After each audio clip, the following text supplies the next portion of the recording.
because that's right where the seatbelt buckles. Hey, hello everybody, welcome back to my channel. So I am not even going to lie, I am exhausted today. I just got back last night from a 3-day that was worth 20 hours on minimum rest.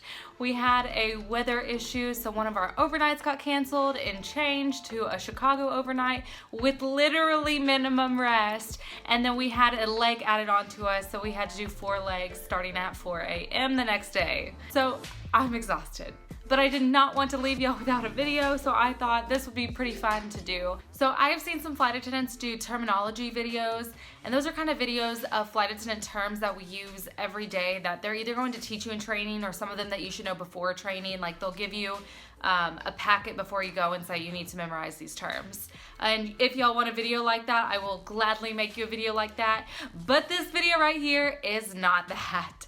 This is going to be flight attendant slang, okay? This baby is the words that we use just one-on-one with each other. These are not words that they are going to teach you in training. These are absolutely words that you will probably just hear right on the line. It's going to be kind of like a flight attendant to a flight attendant kind of thing. So if you want to know the inside secret language of flight attendants, let's go.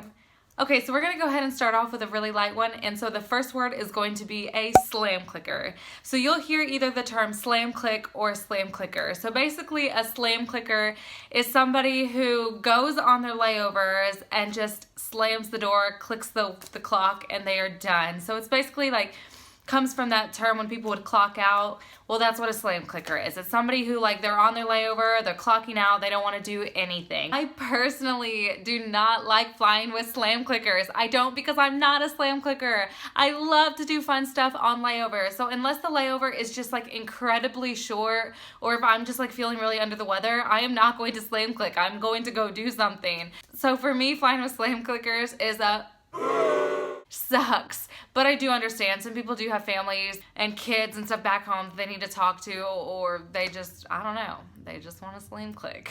Okay, so for this next one, I know that my airline personally kind of coined this term and then it's taken off, and that is a Susan. But it has also been referred to as a dinosaur. I think they're kind of one and the same, a little different. A dinosaur is basically anybody. A Susan's kind of directed to women. And I know that there is like a guy's name to it, but I can't remember what it is, to be honest with you.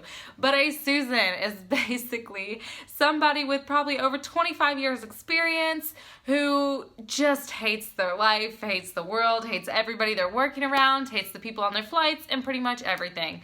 A Susan is a miserable person to work with who has no business being in the job anymore. Now you can look up exactly what a Susan is on Urban Dictionary, just kind of scroll through. Somebody made an entire post on it. And then some of these senior people who I guess were Susans started finding out that younger people were calling them Susans, and so they coined a term for us, or I guess a few terms, but none of them officially stuck. So I think it was just kind of funny. It was like a battle of Urban Dictionary. So somewhere under something, some name, they like went and tried to make like a new hire term, but it didn't really stick. But I did laugh. When I saw it, I did laugh. It was pretty funny. But please, please, please, please do not mistake a Susan for a senior mama, because they are two different things. A senior mama or a senior papa is the most fabulous person you will probably work with. And they are somebody who is a bit older, who has been with the company and been flying for a really long time, but they are so sweet. They are pretty much the nicest people that you're going to be with. They're just like family. And that's kind of like where a senior mama, senior papa came from. They're like your family while you're away from your family. So senior mama and senior papas are completely different from Susans and dinosaurs, okay? Completely different things.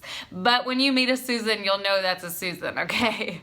Okay, so this next one is called either a miracle flight or jetway Jesus.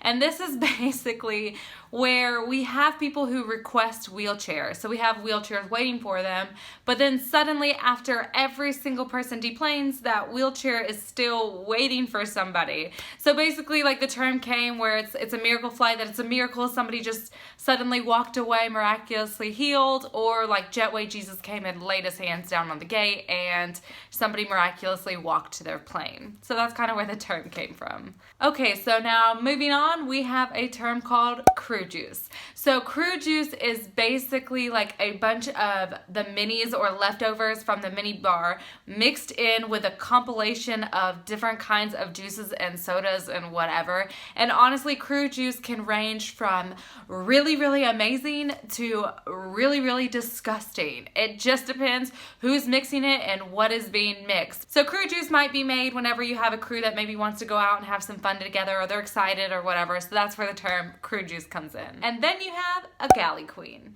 So a Galley Queen is basically the person who was assigned the galley position, but they're pretty picky about where things are going. They're kind of like a prima donna, or they don't want you touching anything in their galley, or somebody who doesn't even want to leave the galley. This is your Galley Queen.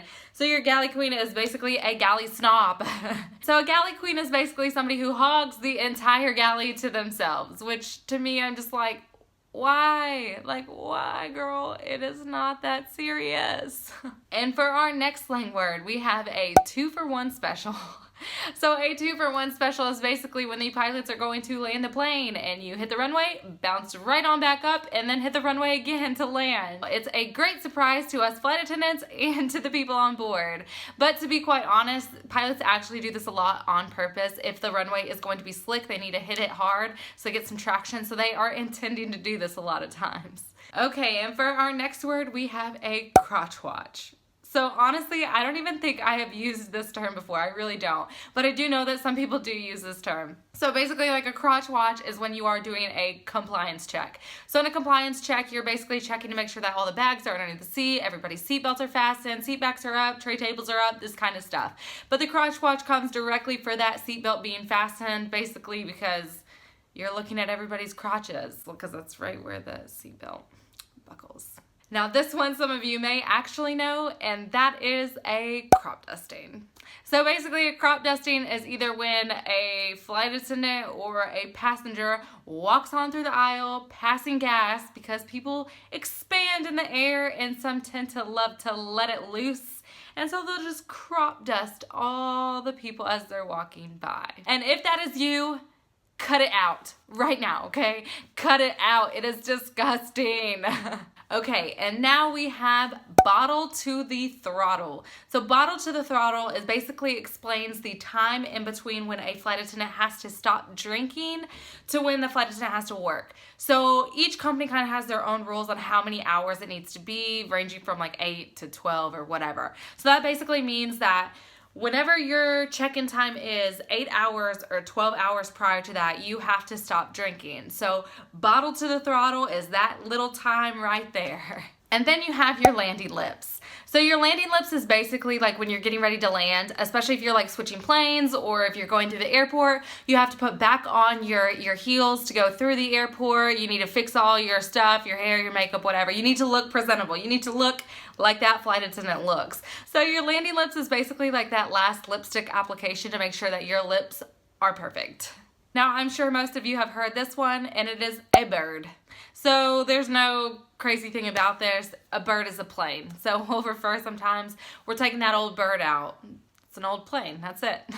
And for the next one, you'll hear the term in-flights. So your in-flights are basically when you get to swap your heels that you have to wear inside the airport for your flats inside the plane. They make it so much easier to maneuver throughout the plane and when you're working so your feet aren't absolutely killing you. They're just more like a loafer or a flat, something really cute, and not a croc.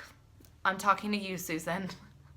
I'm totally kidding, but no, really, no Crocs. And for the next term, we have what is referred to as runners. So runners are basically stragglers. They're people that are coming in from a flight that is late and trying to get to your flight. So you can expect to see them running or sprinting throughout the airport. They're going to come in last minute huffing and puffing, and we're going to try and do our best to wait for the last minute runners coming through. So a gate agent might come up to a flight attendant and say, we're just waiting on 12 runners, which I actually just had that happen when we were in Cancun or somewhere. Can't even remember where I flew to. But I just had that happen. So you will hear the term runners. And then we have what's referred to as a victory lap. So a victory lap is when you're coming off a long trip, usually like a 3 or a 4 day. And then once you get to base, you have one more turn after that. It's usually a short turn, maybe not even full service. But this is your victory lap where you're literally going out to a city and hurry up and coming back so you can finish off your trip. Or sometimes you'll hear this referred to as a turn and burn. But a turn and burn can also be referred to whenever you're just doing a 1 day. So you're just going somewhere out and then back, and that's it. So you're turning and burning. And last but not least, we have crumb crunchers. And that is basically kids. They're just kids on planes that are crunching on crumbs. Oh, that's so stupid. So I hope that you got a good laugh. I hope you enjoyed any of these. And I know that this is not all of them. So if you are a flight attendant and you have other slang words that we use that I missed, comment them down below because I die every time I hear some of these. And I do use some of them. Most of them. But I would love to know if y'all have more, so comment them on down below so I can get a good laugh. Also, if you like this video, go ahead and give it a thumbs up. And please subscribe to my channel. I do a ton of travel content, especially flight attendant stuff, covering tips, tricks, and travel secrets. So thank you so much for joining me. I hope that you really did enjoy this, and I hope you have a great rest of your day. Bye.